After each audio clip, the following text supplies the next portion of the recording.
All right, this will be the last page for this week. I know it's a lot this week, so sorry about that. With these, you're going to be multiplying a binomial times a trinomial. So what that's going to look like is you're going to have one term or one expression that has two terms, and you're going to multiply it times another expression that has three terms. So you've got your binomial times your trinomial. And the easiest way to think about it is that this A needs to multiply times all three of those terms. So you're going to multiply A times A times B, A times C, and you're going to write those new expressions down, new terms down. Then you have to turn right back around and multiply B times everything. So that's a B times A, B times B, B times C. So you have to multiply the A 3 times. You have to multiply the B 3 times. So you're going to have to multiply 2 times 3. You're going to have to multiply 6 times. You're going to have 6 terms that you, after that, then you would combine. So let me just start with number 1. So this is 2 terms. This is 3 terms. I'm going to start with my x and multiply x times all 3 terms inside of the other expression. So x times x squared, that's going to be x cubed. X times 3x, 3x squared. Now, x times negative 6 is a negative 6x. So I've just multiplied my x times all 3 terms.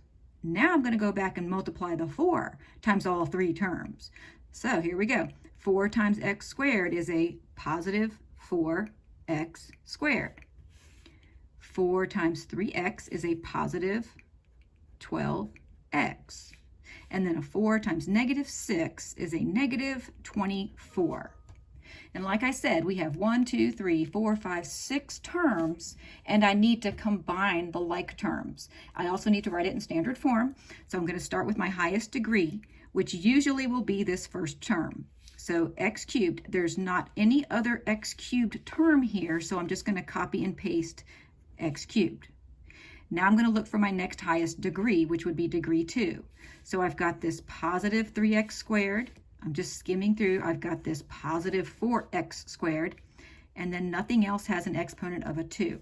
So I'll combine my 3x squared and my 4x squared, which gets me a 7x squared. Now my next degree would be degree 1. So we've got negative 6 and a positive 12x. When you combine those, you get a positive 6x. And finally, the little constant on the end is like the caboose of the train, and you just write it down at the end.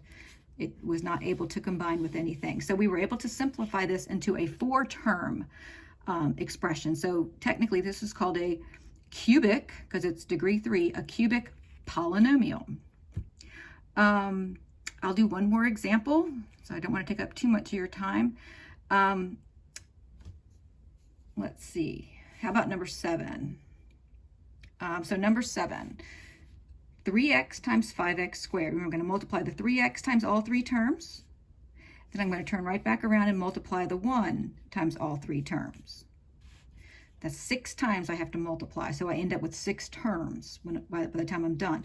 So 3x times 5x squared is a 15x cubed. 3x times 2x is a positive 6x squared. 3x times negative 6 is a negative 18x.